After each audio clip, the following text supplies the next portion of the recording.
Hey, what's going on, guys and gals? Welcome back to this week's episode of Cartridge to Cloud. I'm joined today by Captain Tutu and Treebeck. What's going on, guys and gals? Hello, hello. What's good, guys?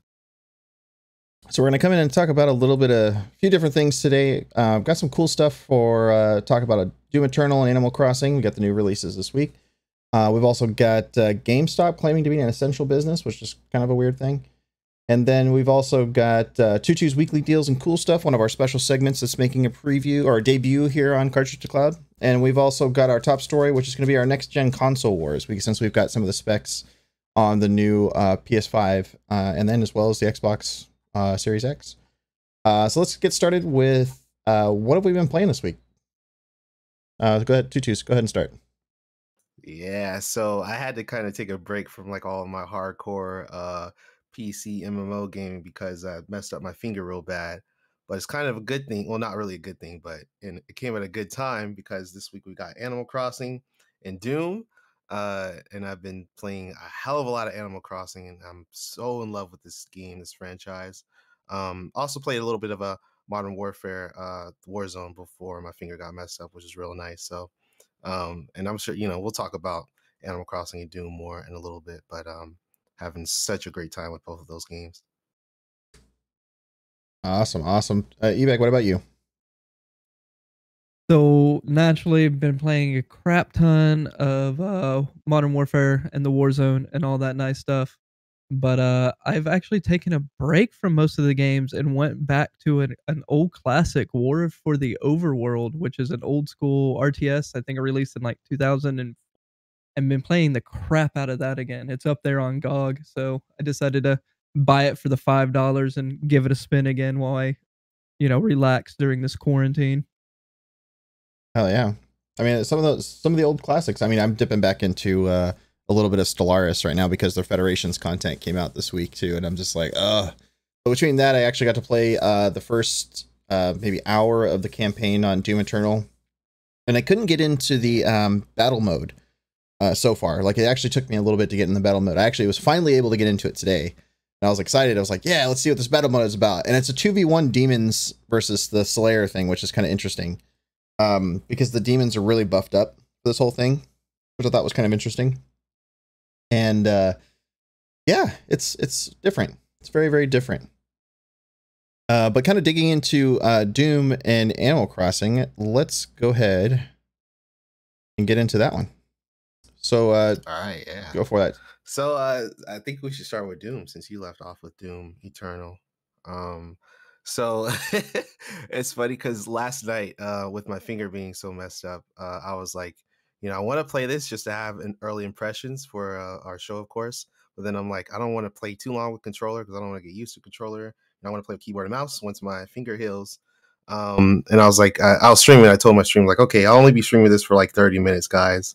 I ended up streaming that mess for like 2 hours and 30 minutes, which was like crazy, and I had such a fun time playing it.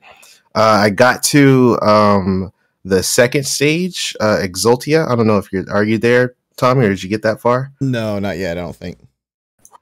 Man, just like some of the abilities you unlock, like Doom 2016 was like really fast, like, but this is like Doom 2016 on like super crack. It is super fast, frenetic, crazy, hectic. And like the dash ability in itself just opens the gameplay up like so much more. It's so fun and crazy to mess with. And like each stage, like I don't know if you noticed yet, but each stage has kind of like this arena area where you have to like clear all the enemies in one area just to progress and move forward. Oh, and like yeah. those are like the most fun areas out of every stage because you really have to utilize like all of your abilities, like all your tool sets, like the dash. You have to utilize like your mods on your weapons and stuff like that, and like your runes come in handy too. Like the game design, level design is so phenomenal on Doom Eternal, and I cannot wait to play more. It's so good. What do you think about it so far? Oh man, I mean, it's solid. You're definitely hit the nail on the head with it being like basically Doom 2016 on crack because man, it's like so much faster. It feels like than 2016 version. I'm just like, what the and heck, man? I gotta play it again because like I remember it being fast, but definitely not this fast. Like I want to go back eventually to 2016 and play it again. But continue. Sorry. Yeah, well, it kind of feels like, especially with the abilities like the dash and the double jump, which were like super late game abilities on the first one, and you get those kind of like right off the bat in the campaign on this. Yeah. Now, the only thing, I thought it was really cool that they were going to change up the multiplayer and go to battle mode, but I was like, when I played battle mode, I'm just like, you know what? I kind of want my TDM and deathmatch and, you know, capture the flag, like their standard multiplayer lists. Yeah. I now don't really enjoy the fact that it's cut out now because I feel like that's a big part of the game, especially on, you know, launch weeks or whatever. I mean, I understand on June 2016, actually, like the multiplayer died off essentially for a while because it was just an older game, and you know, and other games came out in the meantime, which I might understand why they don't want to do it because they feel like, oh, maybe it'll die off at some point or another. But I mean, with all these new abilities, and if you had mixed battle mode with multiplayer, you might have actually had a really cool hybrid of something fast-paced and crazy. I was thinking about that because even like the arena sections, like I keep thinking like how cool would this be to be like a full-on like team deathmatch or, you know, kind of like a flag mode for multiplayer. Like it'd be so awesome to see like how they would do it with all these new abilities and features and whatnot. Oh, absolutely. Or at least, you know, the revamped abilities and features. So how's battle mode? Can you like describe it or go into a bit of detail? So far from what I know, it's kind of like, you know, the Dark Souls stuff. Yeah, so it's basically it's 2v1, 2 demons versus 1 slayer, and each round you play 3 rounds. Each round you get a new special ability or special upgrade, and it basically can help you depending on the one you choose, is based on your playstyle and how you think you want to beat the enemies and so on. Like for my first couple games, I actually got the Slayer, which was different. And I had the hardest time because I had one guy super high up in the air and one guy just chasing me nonstop on the ground, and he was just hammering on me. So that round actually didn't go so well in my favor. Like I only got one of the demons through all 3 rounds. Like that's how hard it was to kill them on that, which I'm kind of wondering if there's a balance problem there, going forward. I know the other mode for Doom Eternal hasn't come in yet, which is the invade your game mode. Yeah. Oh, I can't wait for that. That's going to be crazy. That's the one that's more like Dark Souls. Yeah. So that's the one that's coming up soon. I don't think it's out yet. At least I haven't seen it yet. And I'm really hoping to play that one once it comes out. But I mean, so far, my overall impression is definitely a step in the right direction of progressing the whole Doom franchise. But at the same time, I feel like they've gone a step back with also not having the multiplayer in there. I mean, adding a different mode like the battle mode was actually a really good thing, I think. But cutting out traditional multiplayer, I think, was kind of a blow to it at the same time.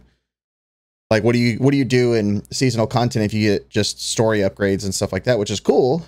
But I mean, Doom hasn't never always been about it beyond, you know, like Doom 2, basically. Like Beyond Doom 2 is always about the multiplayer because you play, you know, Doom or Quake or what is it called? Unreal. And they're always kind of like those fast-paced, you know, crazy arena shooters. But you're not getting that this time around. So I'm just like, I don't know. It seems like in a way they're kind of chasing, not really chasing, but, you know, as far as like the Dark Souls kind of aspects of it, where Dark Souls has so much replayability, I think that's what they're going for here. Yeah, but it's a little bit different with like an arena shooter versus, you know, the kind of game that Dark Souls is. But, you know, only time will tell and see how people take to it, and of course the replayability factor of it. Yeah, I think that's what they're truly trying to do, because according to the main playthroughs, like you could finish it in like 14 hours or 15 hours or something like that for the main campaign. And if you go and add the replayability with adding like the extra collectibles, the fancy other stuff to unlock different suits and all that stuff, it could get really different. But I don't know. I still feel like it's missing something, at least to me right now. But it's a good step. It's a good step. And I just want to also shed light on the fact that like I know Doom kind of had a story in a way, but you know, it's mainly just, you know, you shooting demons and, you know, make your way through Mars or Hell on Mars and whatnot. And this like dips heavily into like the lore and like universe building, which I really, really like. And it's really, really cool. It's like some of the stuff they do. Like at its core, it's still all about, you know, killing demons and all that stuff. But there's like a really interesting lore here and universe building that's I really appreciate too. Oh yeah, yeah, absolutely. Now, what about So tell me more about Animal Crossing. So I just bought the game, and I know I haven't Whew. gotten to play it yet. But the only thing I've tried to do is I know that the starting fruit is a big deal. So I've restarted twice already. I've gotten apples both times. So I'm trying to figure out what makes it so it changes to something else. But because I know everybody's got apples right now. Tell me more about like what you think about Animal Crossing and New Horizon. Like what do you think's different from the previous one if you played it and so on? E-Bag, have you ever played Animal Crossing? Are you interested at all? Yeah, it's been years though, but I do have the new one, and I've been playing it whenever I get a chance to touch it. My significant other has been on it for like 6 hours, and my kid has been glued to watching it as well. So it's been absolutely phenomenal. So, yeah, I'll speak first on this, but I hope we all can speak on this. But from a personal standpoint, I've been with Animal Crossing since the second one, which was the one on the DS. It was called Animal Crossing Wild World. Never played the first one, but of course I have so much respect for the first one. And this is the 5th installment now in the Animal Crossing franchise. And it's crazy because Animal Crossing has always been like one of my favorite Nintendo franchises. And like I've always wanted to kind of be like up there with Mario and Zelda. And now with New Horizons, it's just like it essentially is like day one. Like this is like a household name for Nintendo now. And I'm so excited to see like so many new people and of course older people that have been with the franchise for, you know, as long as I have or even longer than I have, kind of like really take to it and celebrate this game. So for the uninitiated, real quick, Animal Crossing is it's a life simulation game, pretty much.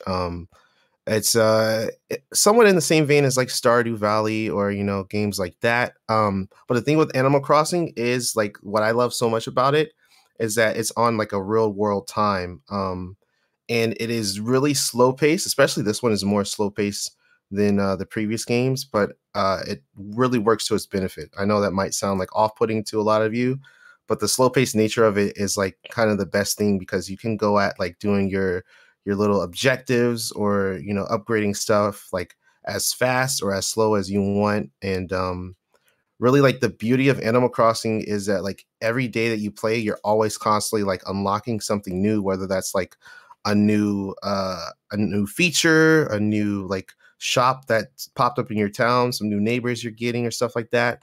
And there's even like these random events that occur or random people that show up in your town, which is so like awesome. And it's really rewarding to kind of just pop in every day and to play like little by little or for as long as you want to, just to see like what's new and what's happening. And it's the gameplay is so captivating. Like in a way, I know this isn't a game for everyone, but I still like can't help myself but to recommend it to everyone because it's like it's so unique and so unlike anything else, especially like right now during this time with all this mess going on. I feel like Animal Crossing is like the perfect you know, for lack of a better word, getaway vacation escape game that we have right now. That's awesome. Yeah, I mean, it seems really cool where you're just basically farming and checking out things, building out your stuff. The one joke that I keep hearing that pops up is everybody's got to concede to their raccoon overlords on how they go and make you like buy everything from them. Like, yeah, Tom Nook is kind of a running joke. So he's like in every game, he pretty much like kind of runs things. And when you first like stumble upon him, you know, he's kind of telling you like, okay, you know, like he gives you the tent and you can put your tent anywhere. And then like you have to get your Nook Miles, which is brand new to the franchise. So before there was only like one currency, which is bells, which is like the normal currency. And that's, you know, the main currency here still. But now they introduce a new currency, which is based off of like achievements. So pretty much what Nook Miles does is like for anything that you do, you earn Nook Miles and you can spend it on like different rewards and stuff like that. Like you can get like these like island tour tickets where you can go to different islands and like get like exclusive bugs or fruit from those islands and things like that. You can like unlock different cool like rewards and furnitures. And like this game is so crazy with the customization, like way beyond the previous entries in the series. Like even today, like there's crafting. Crafting is a brand new feature, and crafting just extends the life of this game by so much. And today I unlocked a brand new feature that's essentially like for any furniture or piece of furniture that you build, you can customize the color, you can customize the patterns of it, which is like insane. So already that like your furniture can be like vastly different from like your friends' furniture and stuff like that. So there's so much customization. It's crazy. Nice. That's awesome though. I definitely am looking forward to digging, sinking my teeth into it some more later on today, and trying to see if I could get something other than apples as my Yeah, island fruit. It tells you like right away, right? Basically, when you fly over, you can see whatever's on the trees, and yeah. Okay, so that I was right in that assumption. The game is a slow burn, but stick with it because it'll be so rewarding. And like before you know it, there'll be like so much to do or so much more to do where it'll kind of get a little bit overwhelming, but in a fun way. Like it's funny because Animal Crossing is like it's a grindy game, but it's really not because you're not like timed for anything, Like you feel no pressure with Animal Crossing. So it's kind of like it's really different. Like, yeah, it's really just chill. So I love it. But yeah, so what are your thoughts on it so far? Just starting out. I haven't gotten past like basically the intro part. Like I picked up my tent and then I was like, you know what? I'm stuck on apples. I need to go and switch. So I haven't had enough time to do it yet. But that's like, because I know there's like 10 people that have like apples right now, and I know peaches seem to be a rarer one. Bananas, I think, was one of them, right? Bananas is like a tropical one, so you can only get those from like the island tours, I believe. I still haven't stumbled upon bananas myself, but they've been in previous entries, so I feel like they got it in here. Yeah, so I'm trying to get just basically something else that our community doesn't have between our friends and whatnot, so that way I can try to like vary it up between some of the other ones. So that's been my challenge so far. But it's overall really like, it's cool, it's cute. It's I don't remember, can you play like multiple players on one console, or is it yeah. Yeah, yes, you can. Yeah. Ebag, do you know any more about that? Because I want to say it's like 8 players per console. Even locally, like on the it's 4 players locally, 8 players online, I think it was. But don't quote me on that. But yeah, so that's how I've been getting most of mine in, since the significant other will not give up the Switch. So yeah, I can just you got to unlock the airport though to get it to do it. So it's a little bit of a grind, but well worth it. This is definitely scratching my itch until a Harvest Moon gets released of some sort. So, that's another one, right? Yeah, that's the other like similar one to it. Yeah, so it's hitting that itch of the life simulators for sure. Nice. So I just figured out it's 4 players per console. You can hook up like essentially another console to make it like 8 players. So yeah, so it's pretty much 8 players both online and local. Nice. You have 2 consoles for local. Yeah. Well, that's definitely pretty good. Let's go ahead and get started on our next segment, which is kind of an interesting one considering our current like situation and whatnot. And it's I can't see the justification for it overall. I mean, I can understand why they want to do it, but at the same time, it's like, what the fuck, guys? So GameStop claims to be an essential business during the whole shutdown and quarantines in multiple states, which I thought was kind of interesting. I could see that for the sake of like kind of somewhat on the same level as like Best Buy and stuff, but Best Buy sells more generic everything for people having to work from home or stay at home, but GameStop, not so much. So they claimed, I believe it was Monday or Tuesday this past week, they were claiming to be an essential business and they were going to stay open during the entire, like business and restaurant and bars and all that stuff shut down. Now, one of the things I wanted to kind of ask you guys and get your thoughts on it is, why do you think they were trying to do that initially? Now, since then, keep in mind they've shut down, they've gotten all kinds of different stuff, which we'll talk about. But why do you think they were trying to claim as an essential business up until this point? Because they broke. Yeah, trying to save their asses, right? Yeah, that was my first assumption. Like, because we know, like, I think it was right after the holiday season, they had to shut down. I think it was like a third of their stores to try to like mitigate costs and challenges because they had a really bad holiday season, which I could kind of see why. They really didn't have anything, at least during the holiday season, that was great in terms of sales. Like their Black Friday was usually their big thing in the holidays, but their sales were like mediocre. And I don't know if that was for the sake of them trying to make more money and keeping the prices somewhat high, but not really doing sales that are good enough, because everybody's sales were pretty aggressive this year, aside of theirs. But that's definitely why I started thinking that. The store being closed is just kind of, stores closing was kind of a bad thing. I think it's just them trying to stay afloat, but I don't know. It's kind of weird. What would you think that they would justify as like as claiming essential aside of just, being like entertainment at home kind of thing? Well, they were trying to claim like that their Razer keyboards and mice are essential. When it's like, people working from home will be good with like a $20 keyboard or mouse, like not a damn $60 to $80 one. Yeah. Oh no, I know. The other thing I was thinking was like, why would they become a digital or essential? Because of thinking in the digital age now, like we download or have the ability to download almost everything they have in terms of games. Aside of like keyboards and mice, we could have like Amazon deliver, and sadly to say, it'd probably be cheaper or easier to get. Yeah, same with Best Buy too. Yeah, or even them. I mean, they were actually allowing up to 5. I think it was 5 or 10 people in the store up until today. Actually, they had it to where you can only drive up and do curbside pickup at a distance, which I thought was kind of interesting. Damn, I didn't even know. Yeah, so that was another new one for today. But I mean, what do you guys think that's going to happen in this market now with GameStop now having to forcefully shut down? Now it started with Pennsylvania going and pulling the company's business license in the state of Pennsylvania, so they had to be forced to shut down there. And then the government essentially forced them to shut down now, which that was effective today, or yesterday, I believe.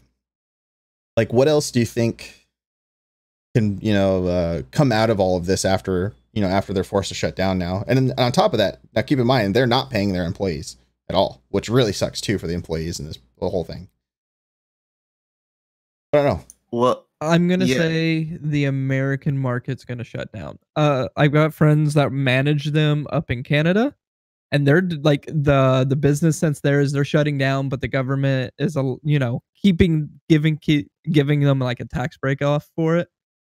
So they're actually doing well up in Canada, but I think the US stores are just even closer to the verge of shutting down completely. Yeah, I think this is definitely going to hurt them.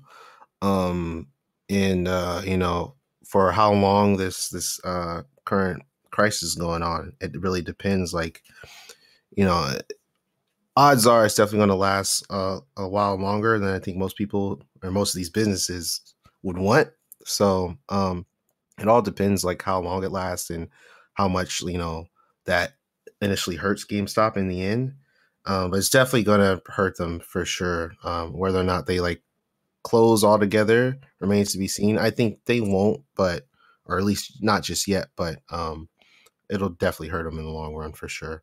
Oh yeah. I mean, my estimation, especially as much as GameStop's already been hurting and they're not paying their employees on top of that, like I don't think that company's going to last more than a year if they stay closed for more than 2 or 3 months, unless something magical and amazing happens. I mean, I know the one thing I do know that they did actually open up early for Doom Eternal and Animal Crossing before this whole fiasco happened, and they are allowing people to get their copies early and breaking street date just to make sure they got them. And they also didn't have huge crowds in the store at the same time, which was great. They were trying to stay safe in the whole process. But at the same time, I'm like, what the hell, guys? Like, what? Yeah. I mean, what they haven't really still come out with anything that plauses them as a smart business people at this point. Like, there's nothing that's said, hey, like Best Buy is trying to focus on their shipping. They still allow their employees to stay safe. They're not interacting with the community, and they're stuck in the warehouse being able to just ship out everything. Now, GameStop really doesn't have a good shipping process, at least that I've ever seen. Every time I've ever ordered anything for online, it's been terrible. It takes like 2 weeks to get something from them. Which is terrible. And I was going to mention, like, they talked about kind of focusing their efforts online during this time, but like, I don't know if y'all have been to GameStop's website, but it just feels so damn outdated compared to like Amazon or Best Buy or other retail shops. Oh yeah, pretty much any business at this point is doing better than them in terms of the online store. Like, if that was one of their biggest things, is they need to upgrade that to be, like Best Buy does. They reflect what's in the stores and stuff like that. They keep a track one whole inventory system. They don't seem to do any of that stuff. No, they don't. But I literally just got an email about 5 minutes ago from them saying they are now going to deliver everything to your car if you'll call them and buy through. So basically, like everybody else, curbside pickup. Interesting. So they're still allowing you to do it, but they're having you do it in a different way, which is kind of interesting. Yeah.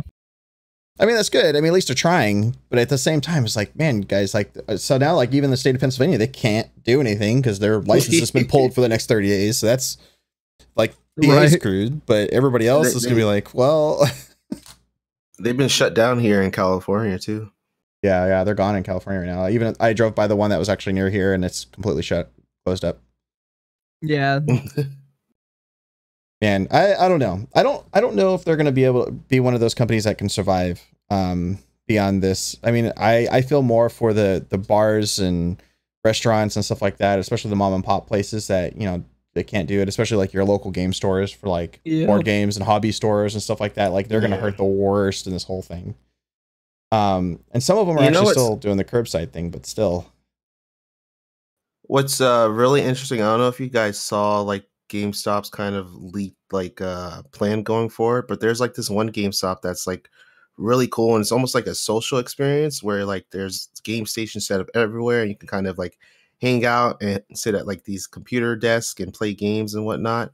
But of course, during a time like this, like that would be absolutely horrible and counterintuitive. So I don't know, like even when they can kind of do that or go about that plan or that route. It's just a really crappy time for GameStop right now. Oh yeah, I do remember seeing that. It was like the whole social experience store. I think they have like, I think they're gonna try to do like a LAN center type. Yeah, it seems like that's like kind of their last ditch effort right now to save themselves. Yeah, so they do like retro stations, like for pretty much a station for every generation of games, like, you know, N64 stuff, because they sell everything now in terms of like even the old retro Super Nintendo, SNES, Dreamcast, like whatever you name it, they've got it now. But these social experience stores were a little bit on the bigger side, but they all had individual stations, even for CRT monitors and everything set up for stuff that, you know, can't hook up to a regular, you know, LCD TV or whatever. But yeah, like now that was not even fully out, and now they're kind of screwed in the fact that now they can't even open those stores fully. I mean, I think it was supposed to be integrated in sometime in April. Like some of them, there's only like 3 of them open, I think, and they're in Canada. Yeah, and the ones in the US were supposed to open up sometime in late April, which I believe now is not going to be a thing. But Jesus, man, what a shit show. Yeah. Yeah. So anything else we think on this whole GameStop thing? Like, what do you think? Any other thoughts and, you know, comments around those? I mean, it is like it's sad in a way, but in also a way, you know, it's just GameStop, you know, and GameStop has been kind of cruddy for a couple of years now. You know, it's just kind of going the way that we see with like bookstores and, you know, other video stores, even, where everything is going digitally nowadays. At least as far as media goes, you know, and for like any physical media or anything that like a console, you could just buy it off of like Best Buy or Amazon, because they specialize in everything. But these kind of like niche stores, like bookstores, video stores, and now even game stores are just kind of going bye-bye because that's all digital now. Yeah. Oh, absolutely. I mean, like, even me, I didn't even want to go to the store for Animal Crossing. I said screw it and bought it off the Nintendo store, because I was just like, I don't even have to go nowhere. I just buy it and download it now. Yeah, I did the same thing. Exactly. It's really convenient. Oh, absolutely. But I mean, like, I do understand, like, you know, of course there's people in rural areas where they don't have great internet and things like that. But you know, at the same time, internet around the nation is slowly getting better, and you know, these things are just kind of becoming commonplace now. Like, remember when Xbox first came out, and you know, their whole thing was like, you know, we're online only and this and that, and people were pissed off, like, you know, years ago when that first came out. And nowadays, I feel like if the Xbox Series X were to announce like, hey, we're online only, I feel like people would be like, oh, okay, like more accepting of it now. Oh, absolutely. Yeah. I mean, that landscape has entirely changed since then too. I mean, most even like Epic Game Store, for example, is online only. Even if you go and access like Fortnite, you know, even if you're playing the offline, you know, Save the World portion of it, you still gotta log into it or be online for it to even work. They still gotta look and make sure you got an active license and you're not cheating and so on and so forth. So I mean, I get it. It's gonna be crazy, like seeing what's gonna happen as brick and mortar stores, or some brick and mortar stores aren't going to be able to survive for too long, especially during this whole, you know, portion of time. Yeah. But I don't know. At the same time, I'm Here's excited. one thing I hope comes out of this: good mom and pop video game store. Oh yes. Oh hell yeah, dude. Please. Like the whole physical media is kind of worthless now, like you guys have said, but like companies start doing actually good collector's items, not I'm gonna say it's a canvas bag and give you plastic. Um Actual good collector's items and make it mom and pop stores. I will support them every fucking time. That would Oh, be sure. such a great idea. Yeah. I was also going to mention too, there's a couple mom and pop like game stores that have been doing kind of like that social experience stuff for a while. Like Tommy, you mentioned like how some do like board games even, or like the card game stuff like Magic. Like I would love to just see more of that like pop up everywhere. And it'd be cool if they did have like exclusive deals like that where they sold like exclusive like physical special editions and stuff like that. Oh yeah. Definitely. I mean, like the mom and pop's game stores, like especially board games, tabletop, all that stuff. I feel like especially right now, it's super essential for even families to just playing the games, get the kids calm down, have their thing, go on and not just stare at the TV as its own thing too. So it's nice to try to see that. I mean, that's kind of also the way that GameStop trying to start moving too with the collectibles, the T-shirts, like buying Think Geek and doing all their stuff. Yeah, they only did that because they bought Think Geek and realized they needed to do something. I almost wonder to some degree if Think Geek ended up hurting him more in the end than it did helping him. Yeah, the thing with GameStop, it just doesn't feel like authentic, like it feels like they're legit doing it just to save their necks, like you know. And with the mom and pop stores that do it, like it feels natural, more authentic. Oh yeah, it's super shoehorned in. The whole I'm gonna sell an old console that's only a single generation back, and I'm only gonna get $5 for it. You can go fuck your. Yeah, that's been like the biggest meme. It's like, oh, if GameStop shuts down and they want us to sell off their things, you'd be like, I'll give you $5. Oh man. All right. So let's go ahead and move on to our special segment of the weekly deals and cool stuff from Tutu. Check this out. Sorry, I was pulling it up. So man, you even had a fancy little graphic pop up. Oh hell yeah, man! We got to be ready for it, God, I love that so much. Okay, so today is the last day of the Steam Game Festival. If you're not familiar with it, the Steam Game Festival hosts a bunch of games that were previously meant for GDC. And there's really cool stuff on there like Carry On and what's the space game that you played, Tommy? I'm trying to remember it off the top of my head right now. It was called, oh god, what was it? Oh, Heavenly Bodies. Heavenly Bodies. That was awesome. Carry On was also awesome. What was the other? We Should Talk was great. It was actually a really cool like talking simulator one. Superliminal. That was actually really fun. Filament was good. A lot of great games. 100 Days, if you like, building your own winery, that was awesome. Yeah, so that ends tomorrow, so you can still download and play these games until tomorrow morning via Steam. As far as sales go, there is a current spring sale on both Greenman Gaming and Fanatical. I would personally recommend Greenman Gaming because their deals are like a little bit cheaper, like a couple dollars cheaper than Fanatical, and if you sign up, you can get like even like further percentages off. Like I just bought Resident Evil 3, I want to say for like $44 or something like that, which is really, really nice. And that ends at the end of March, so March 31st for both websites. The spring sale will go on until March 31st. On Epic Game Store, you got Watch Dogs and the Stanley Parable for free, completely free right now. So go ahead and make sure you add that to your library on the Epic Game Store. And over on Steam, Square Enix is doing 2 really cool free giveaways with Tomb Raider, the 2013 game, the 2013 reboot that is, and Lara Croft and the Temple of Osiris, which is like a multiplayer, really cool spin-off of Tomb Raider. They're both free on Steam right now until tomorrow morning. So make sure you cop that, add that to your library if you haven't done so yet.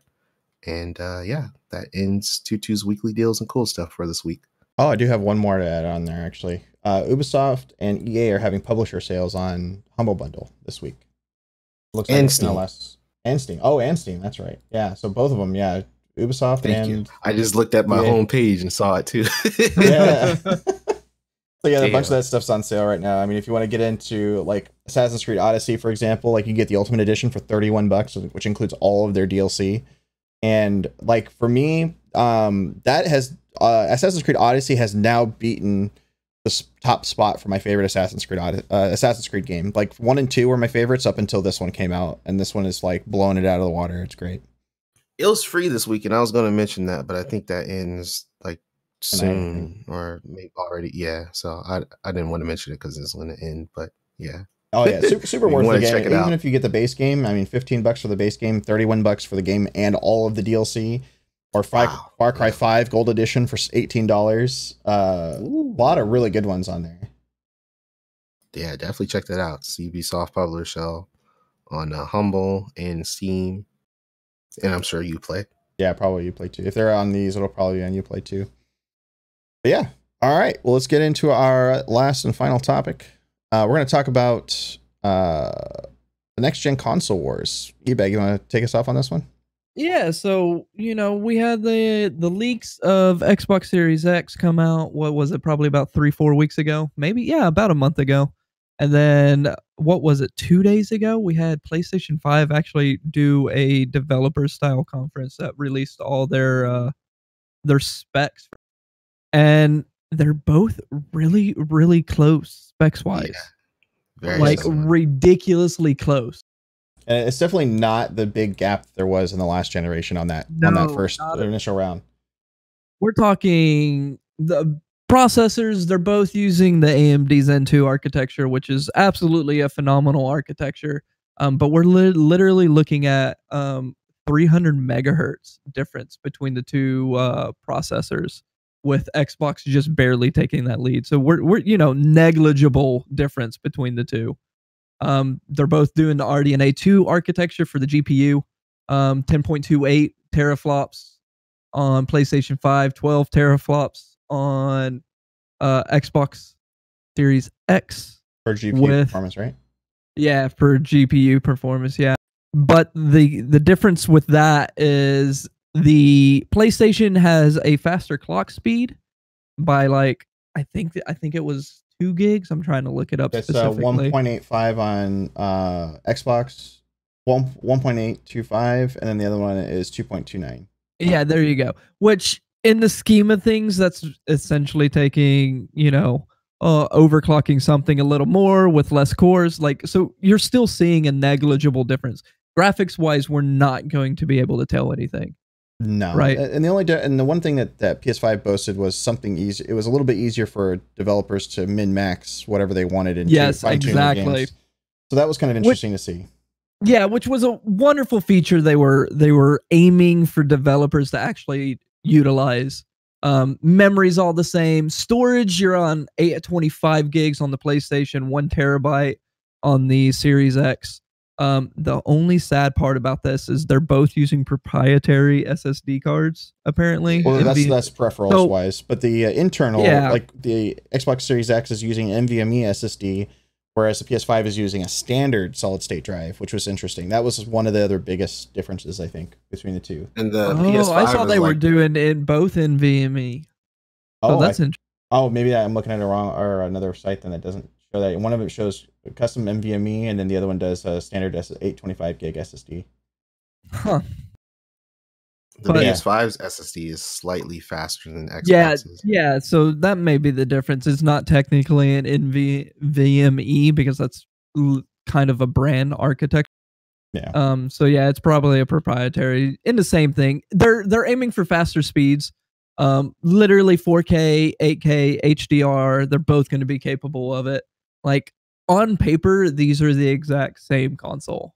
Yeah, Yeah. pretty much. Very, very minor side steps for either one. So, I mean, overall, it seems like there's not going to be too huge of actual difference of playability, like between the two. Yeah, exactly. So like, if you're a giant console player, you're literally going to be, in my opinion, buying the console that is already part of your ecosystem and or has the best launch day Games. titles.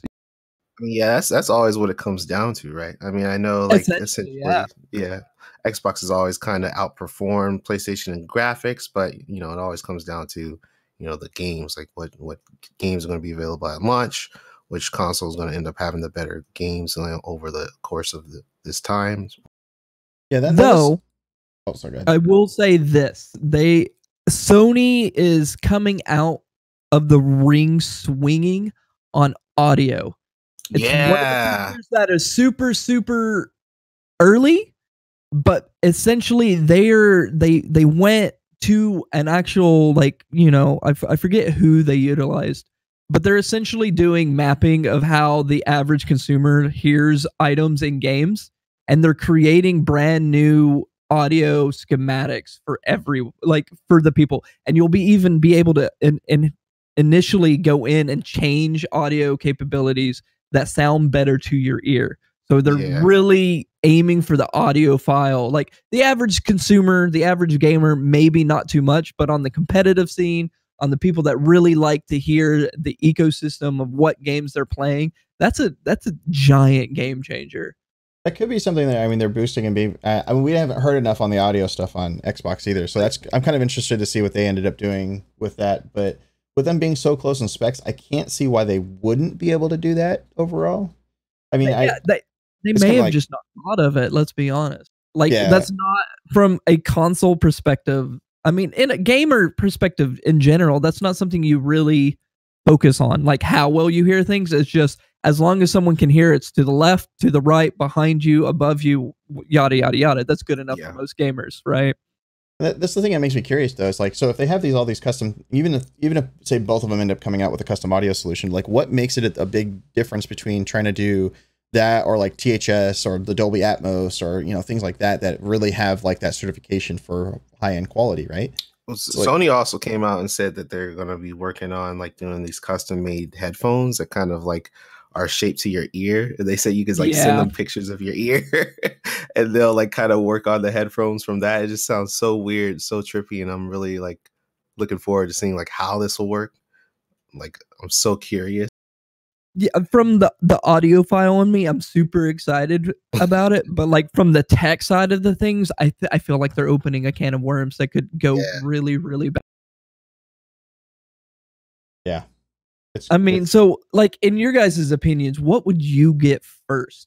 Like for me, I'm aiming for the Series X, and that is literally only because it has a bigger internal storage out the gate.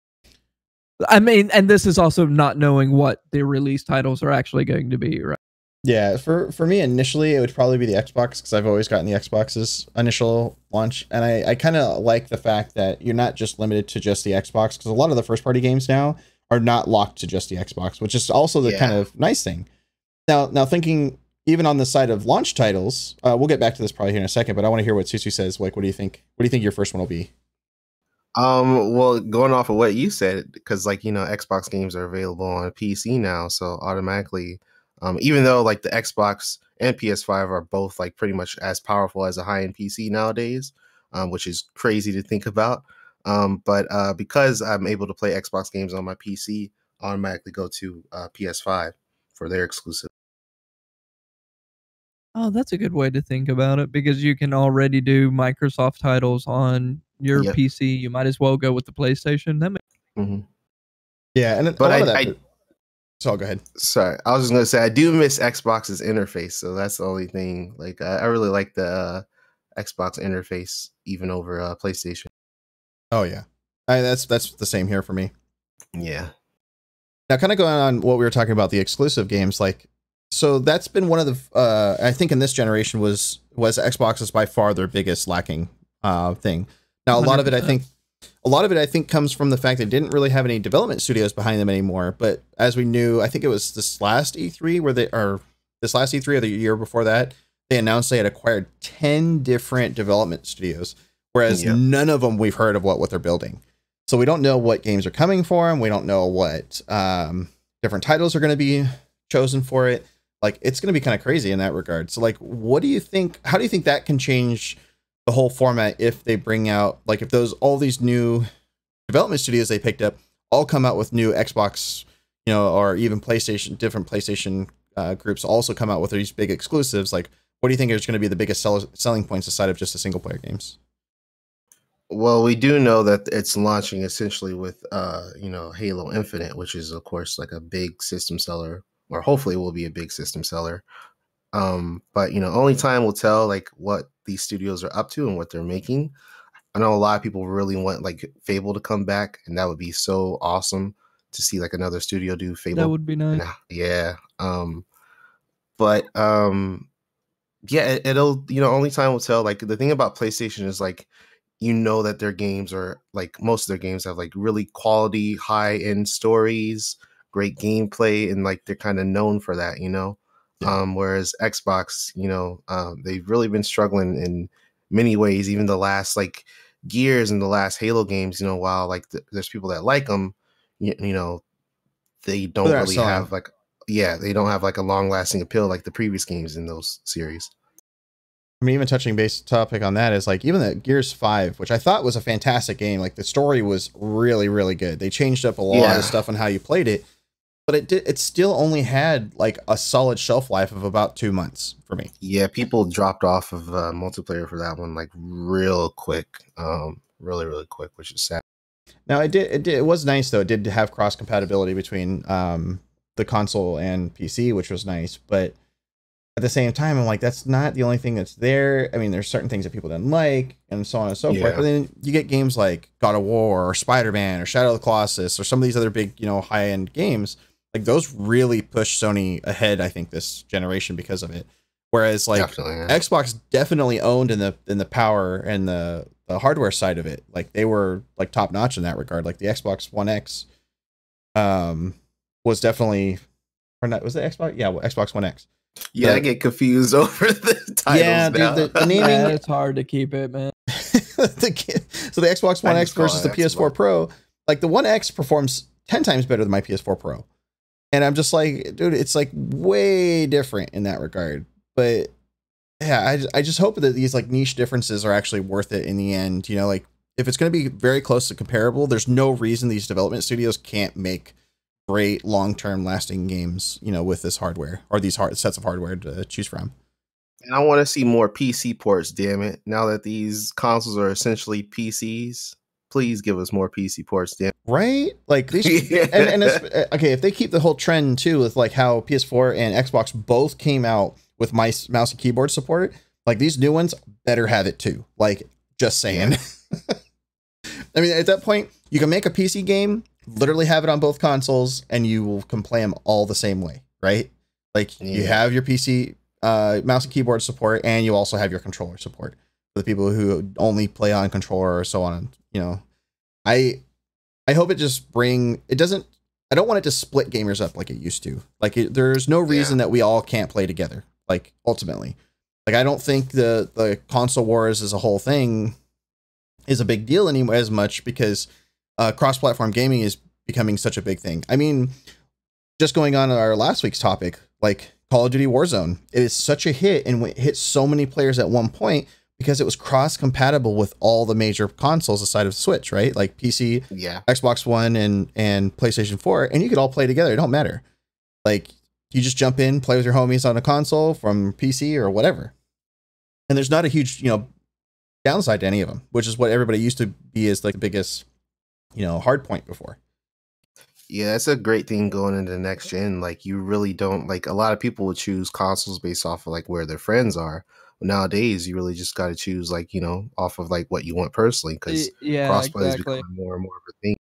I was literally playing before the show, Modern Warfare with one of my friends that's always been a PlayStation player and one of my friends always been an Xbox player. And it was absolutely seamless. It was really nice. Right? Like there's no reason it can't be like this going forward, like at all. I definitely want to see that more. Now, what else do you think, like as kind of on one of our, following up questions, what do you guys think is going to be some of the biggest game changers? Like the high def audio solution that PlayStation is going to be doing, the difference in like the customization and the software for the games, you know, with these new hardware changes.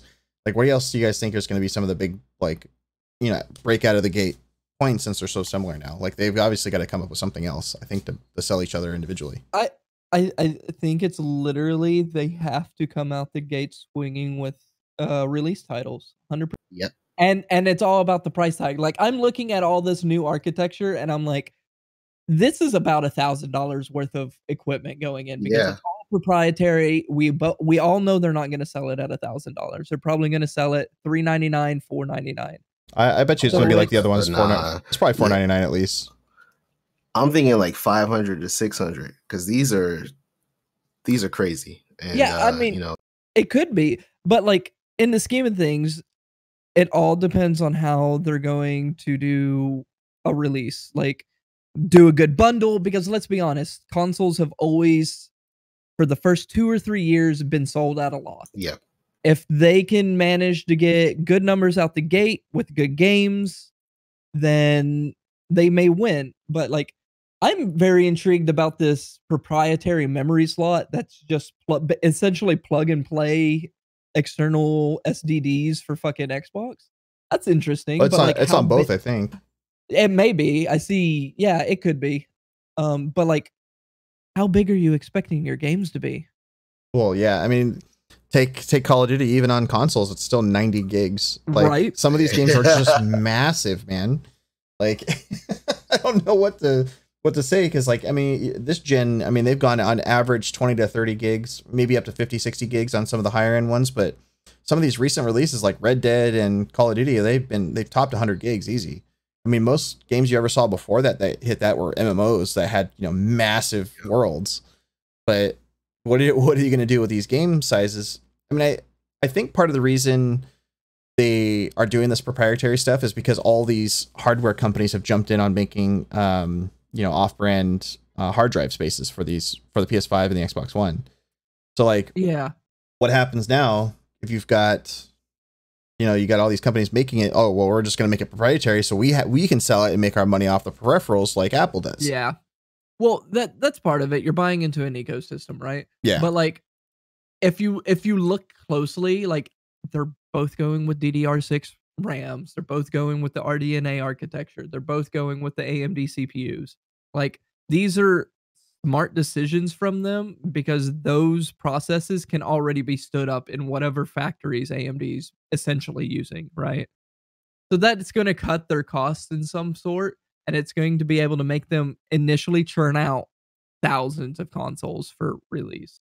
Yeah, and I think the biggest thing we're going to see a shortage of is definitely the memory cards after the first, like, say 3 or 4 like waves of game launches in the holiday season.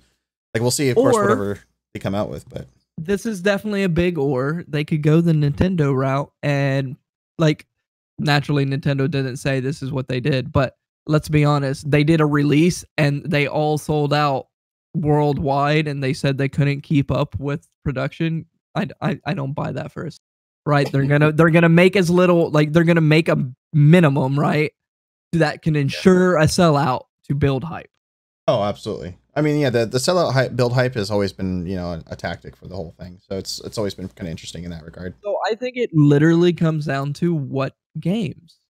Yeah. Oh, absolutely. Like, I think the biggest sellers is going to be the games, and my biggest curiosity at this point, because we haven't seen any of those new developers that Microsoft has bought into, like, we haven't seen or heard of any of the games they're working on. I'm kind of interested to see if it's just going to be a huge lineup of like first party games for the launch of Xbox One Series X. That's what it sounds like. That's what everybody's thinking. We also have a release date for the Xbox, and they were saying Thanksgiving of this year. So that's a very tactical, oh, let's do it right at Black Friday. Oh yeah, absolutely. drive the market even crazier during the time that everybody's going to go crazy. I mean, at this point, it might be with social distancing. We'll see how that works out. Fair. But yeah, they and what was it? Sony said they weren't aiming to release until the holiday season. So that's December. So there's going to be a significant gap in release. So it's going to be interesting. I mean, look at the launches of the previous generation. They were in like October, November, basically. Yep. I want to say I bought my Xbox One, the day one edition or whatever, on October, like late October. And then PlayStation came out, I think 3 weeks later. I mean, let's put it this way. I'll probably buy the Xbox, play Halo as long as it's a launch title, and then never use it. Because that seems to be what happens with my Xbox lately. Yeah, and that was the other big thing too, is Xbox is claiming backwards compatibility with everything in their library. Oh, yeah. That's a big claim because it's this, I mean, PlayStation's claiming backwards compatibility pretty far back too. But like these are giant claims because like it's just like a PC now. You're using PC parts. I cannot boot up, you know, Wing Commander or X-Wing versus TIE Fighter up on my new CPU. It just doesn't work. Like you have to virtualize it and all this extra stuff. So they're betting on having a full team to virtualize all their old Xbox, you know, 360 games. I doubt it. I bet you it's not even virtualizing. I think they're just going to emulate it all and just run the software internally. I mean, that's a virtualization route. Yeah, but I mean, I think that'll be easier than doing the other one because all they have to do is make the baseline emulator and then they just throw the games in it and they're done. The thing with backwards compatibility with Xbox and PS5 right now is like Xbox is like backwards compatible with like everything in their library, like Xbox 360 and original Xbox games. I would like and it. PS5 only came out and said like PS4 games. There's no mention about like PS3, PS2, or even PS1. And then they said on launch it'll only be like the 100 top played games, and eventually it'll be like kind of like I think they said 4,000 PS4 games. Yeah, so which Xbox definitely has the upper hand on them in that category. I mean, but let's be honest. Like they're gonna put all this effort into backwards compatibility for everything, and I'm not gonna play a single Xbox game. Yeah, like, let's be honest. You do have a point there. Like Halo just got remastered for PC, all of them. Like, what else am I gonna play? Need for Speed, maybe, or Forza or whatever it was. That was the Xbox Forza. There we go. Forza. Like, why bother when I got the latest Forza and it's the same exact cars? Let's be honest. I think it's cool to go back, but usually when you go back for like that nostalgia trip, you're in there for like, you know what, like 5-10 minutes, and you're like, okay, like, you know, I've seen enough. Oh yeah, this game was garbage. I remember. Yeah. I mean, there's even someone like one of these old games on the original Xbox was called Phantom Dust, and that was an amazing game back in the time. Like it was super ahead of its time. And then I went back and played it, and I was like, but the problem is when they remade it or remastered it or whatever they want to call it, they took out some of the best parts of it, which kind of bugged me. And I was like, man, like there were so many other better parts of this. And I was looked back and I actually have my old copy of the original Phantom Dust, and I realized what the changes were, and I was like, man, like as long as they don't do that to some of these other titles, I think it'll be good. But I would definitely still try out some of the old games. I mean, like, I would love to play Legend of Dragoon like in a remastered version. Like if they did the same treatment to Legend of Dragoon they did Final Fantasy VII, I'd totally be down for it. Well, that's one of those things. Yeah, let's see actual remasters, not, oh, I'm just going to put shelf shaders on top of it and call it. Yeah. But like in the scheme of things, like it's literally toss of the coin right now. Whichever one has the best release titles is going to be the winner. Like essentially for at least the first few months. Like when they get to that point of like selling out, that'll be the selling, you know, the biggest selling point. You'll see what sells out faster because of that. So I don't know. And you know what? In my heart of hearts, the Switch will still be number one. Hey, that'll, I think that's giving Nintendo also time to see what happens with the PS5 and Xbox Series X. Like, what are they going to see out of those two consoles to come out with a Switch Pro? Yeah, I was like curious, and I was going to mention that too, because I initially thought the Switch Pro would try to get out before, you know, the new consoles, but maybe it's a smart thing that they'll get out after. Yeah, I'm thinking it's a smarter thing to get out afterwards, because then they'll see what the hardware is going to look like, what their new features are going to be like, and come to some kind of similar comparison. And if they do the same thing where they're backwards compatible too, like it'll be a huge thing for them, especially to switch games to Switch Pro. If they, I mean, I don't know if they're going to do it as a whole generation bump or if it's just going to be a more powerful version just to have the Switch stuff in it, you know? I imagine it's kind of like on the same line as like, PS4 Pro and Xbox One X, but, could be like a sequel. Who knows? Yeah. Oh, absolutely. Well, I think that about wraps it up, guys. What do you guys think? Anything else we need to shoot out there for this whole thing? I mean, my last topic is, what do you guys think out there in chat and on Twitter and everything? What are you gonna? What are you gonna what? What are they gonna buy? Like, it literally is which one you're a fanboy. Yeah. Oh, absolutely. What are those ones you're gonna do? Definitely let us know. Ping us at Imperium News or Imperium News Network on Facebook. Let us know what you think. Comment here on the podcast. Let us know what you think overall. Comment, question. Definitely let us know if there's anything we're missing or you want to hear us talk about in the future. Definitely let us know as well. But I think that about wraps it up for today. Anything else? No, that's about it. I was going to mention that I'm looking forward to like seeing the the cloud services that these platforms put out, pretty much. But I feel like that's kind of down the line a little bit. I know Xbox is currently working on theirs. PS5, we don't know, but there's rumblings that they're working on theirs too. Oh yeah, it'll be fun.